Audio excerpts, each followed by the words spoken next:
Baby. Mama. Nini na wewe?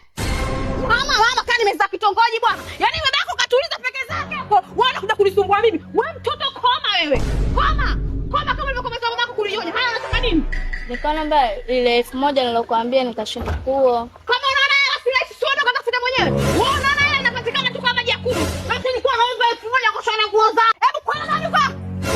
OML. Okay. Vipu mwanao kumzaa. Nimemnya sijamzaa. Sasa hivyo mtoto maneno kama hayo. Utamwambiaje eti aende akajitafutie hela umri huu? Wewe inakuhusu nini? Kinakuuma kitu gani mimi kuongea na mtoto wangu? Ulikuwa unataka bei gani? Moja. OML. Okay. Sure. Hebu mwacha bwana. OML. Okay. Afu nayo unaenda kila siku. Wewe nitakuja nikufunue makofi mpaka nikuumize. Wewe si umemwambia huyu kama hela rahisi aende akatafute mwenyewe. Sasa kwa nini mimi nataka nikamuonyeshe njia ya kupata hela wewe unakataza? Kumbe ndo nyinyi wabakaji wenyewe. Yaani umtaa kila siku watu wadogo wanabakwa. Kila wewe ndo mbakaji wa umtaa eh? Wewe akili una. Masikia wewe. Wewe hilo wigi linakutoa akili. Haya ndo madhara ya nyinyi watoto kupata watoto. Sio umeelewa? Na ndo maana leo mnazaa vizazi vya ovyo ovyo kwa sababu hamjafikia kwenye akili za kulea watoto. Alafu ingekuwa na uwezo mimi ningeruhusu kule hospitali warekodi.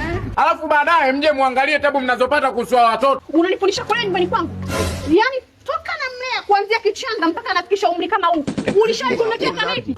Ulishawahi kubeba hata chupi kuniletea? Ulishawahi kuleta sabuni? Unamnyia babake. Unajua nilivyohangaika na mtoto. Na mbona nimemlea mpaka amefika hapa? Kwa hiyo anakuja kunitukana. Unapata wapi huo ujasiri? Ujasiri na upata wapi? Mimi mwenzio kufumbia ujinga siwezi. Huyu hapa alipo binti. Sio umeelewa? Manake huyu unapomwambia leo kama hela ni rahisi nenda katafute, manake unampa ujasiri mapema kwamba hela inatafutwa hivi. Manake huyu akimpata mtu wa kumshawishi wa kumpa 1000 tu, tayari huyu anapotea. Kama huna mtoto mwambie sina. Yeye ndo unaotengeneza vizazi vya ovyo nyinyi. Wewe huyu mwanao angalia tu hata hicho kinguo ulichovaa.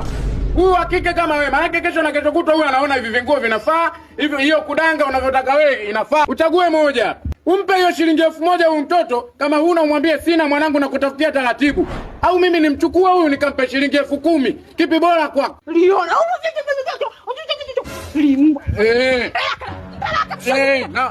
Na ukaka. Nyo, ona wigi lake kwanza. Ningeenda kukusaidia majukumu na mimba juu.